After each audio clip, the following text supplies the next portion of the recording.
আজকের ভিডিওটা সম্পূর্ণ গাছ প্রেমিকদের জন্য তৈরি করা হয়েছে। নমস্কার, গ্রিন উইথ রাজ চ্যানেলে আপনাকে স্বাগত।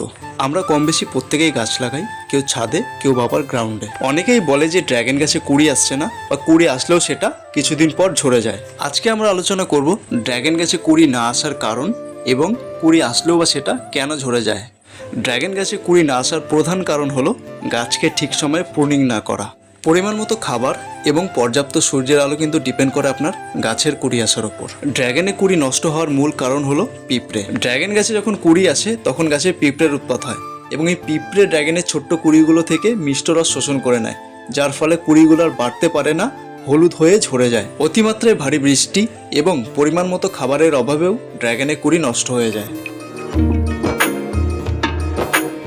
ড্র্যাগন গাছে কুড়ি আসার জন্য আপনাকে গরমের শুরু অর্থাৎ মার্চ এপ্রিল মাসে ড্র্যাগনের ম্যাচিউর ডালগুলোকে খানিকটা করে ওপর থেকে কেটে দিতে হবে।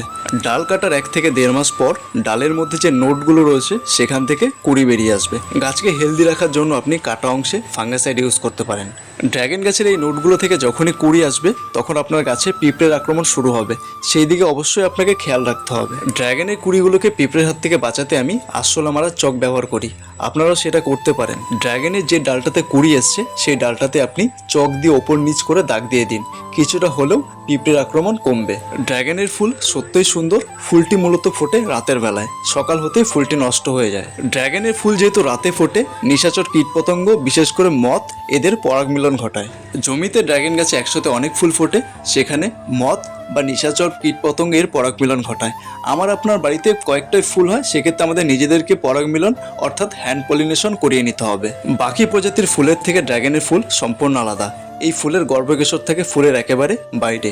পরাগ মিলন না হলে আপনার ড্র্যাগন গাছে কোনোভাবেই ফুল থেকে ফল হবে না। পরাগ মিলনের জন্য আপনি নিয়ে নিন একটা তুলি। বাড়িতে তুলি না থাকলে আপনি তুলো ব্যবহার করতে পারেন বা কাপড়ও ব্যবহার করতে পারেন। তুলি বা কাপড়ের সাহায্যে আপনি পুংকেশর থেকে পরাগ রেণুগুলো সংগ্রহ করে নেবেন। দেখুন আমার তুলিতে কিন্তু পরাগ রেণুগুলো লেগে গেছে। ফুলের বাইরের দিকে যে সবুজ রঙের অংশটা আপনি দেখতে পাচ্ছেন, এটাই হলো ফুলের গর্ভকেশর। ঠিক এইভাবেই আপনাকে পুংকেশর থেকে পরাগ রেণু সংগ্রহ করে গর্ভকেশরের মধ্যে দিতে হবে। পরাগ মিলন সম্পন্ন হলে তবেই ড্র্যাগনের ফুল থেকে ফল তৈরি হবে। ড্র্যাগন ফুল ক্রমশ শুকোতে থাকবে, ফুলের ঠিক নিচের অংশ ড্র্যাগন ফলে পরিণত হবে। আশা করছি এবার প্রত্যেকের বাড়িতেই ড্র্যাগনের কুড়ি থেকে ড্র্যাগন ফল তৈরি হবে। পরাগ মিলন করার ঠিক 2 দিন পর এই রইল আমার ড্র্যাগন ফুলের অবস্থান। আপনারা নিজেরাই দেখে নিন, ফুলটি কিন্তু শুকাতে শুরু করেছে এবং নিচের অংশ ড্র্যাগন ফলে পরিণত হচ্ছে। আপনারা বাড়িতে প্রত্যেকেই ড্র্যাগন গাছ লাগান, অবশ্যই আপনার কাছে ড্র্যাগন ফল হবে।